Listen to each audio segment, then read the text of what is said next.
Greetings, Mark Brown here. You want to look for the sharing option right here in this folder. So you wanted to share this folder, but you don't know exactly how to see the sharing option. But you can actually share this file to our next computer through the file sharing option. First, you want to right click on it. Then you want to go down to the word property.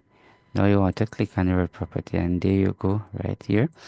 Notice right here, it's a general, it's a sharing, it's a security, right? It's a previous. So what you want to looking for right here is a sharing feature.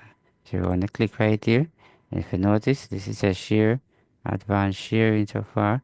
So if I come right here and I click on share, this is what happened, right? So it says this is the owner, right? And all of that, I can come right here sir, and I can click share. Very important.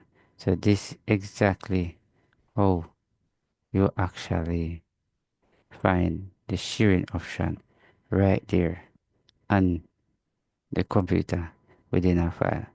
So hope you have learned something from this video. If you do learn something, write a comment, share it to your friend.